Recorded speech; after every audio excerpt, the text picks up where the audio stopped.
Hello, అందరికీ నమస్కారం. మనందరికీ భగవద్గీత తెలుసు. కురుక్షేత్ర యుద్ధం కోసం కృష్ణుడు అర్జునుడికి చేసిన ఉపదేశమే భగవద్గీత. కానీ వశిష్ఠ గీత అంటే ఏమిటి? మీకు తెలుసుకోవాలనుందా? నేను ఈరోజు మీకు వశిష్ఠ గీత గురించి చెప్తాను.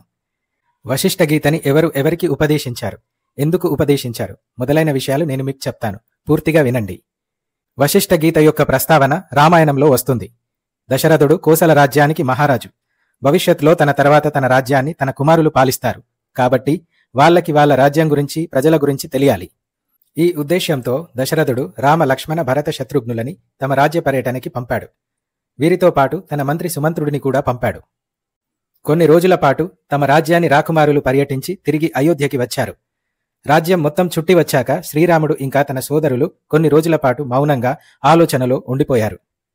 ఈ మౌనానికి, నిశ్శబ్దానికి దశరథుడు ఆందోళన చెందుతున్నాడు. అప్పుడు వశిష్ఠ మహర్షి ఆందోళన చెందవలసినది ఏమీ లేదు అని దశరథునికి చెప్పాడు. శ్రీరాముడు దైవాంశ సంభూతుడు, లోక కళ్యాణం కోసం మానవ రూపంలో అవతరించిన భగవంతుడు. కాబట్టి ఈ నిశ్శబ్దం లోక కళ్యాణం కోసమే అని వశిష్ఠుడు దశరథునికి చెప్తాడు. లోక కళ్యాణం కోసం శ్రీరాముడిని సన్నద్ధం చేయడానికి వశిష్ఠుడు చేసిన ఉపదేశమే వశిష్ఠ గీత. ఈ ఉపదేశంలో శ్రీరామునికి వశిష్ఠుడు తాత్విక, ఆధ్యాత్మిక విషయాలు ఇంకా ధర్మ నియమాలని బోధిస్తాడు. వశిష్ఠ గీత గ్రంథంలో 6 అధ్యాయాలు, 32,000 శ్లోకాలు ఉన్నాయి. ఈ వీడియో నచ్చితే లైక్ చేయండి, షేర్ చేయండి, ఛానల్ని సబ్స్క్రైబ్ చేసుకోండి. Thank you.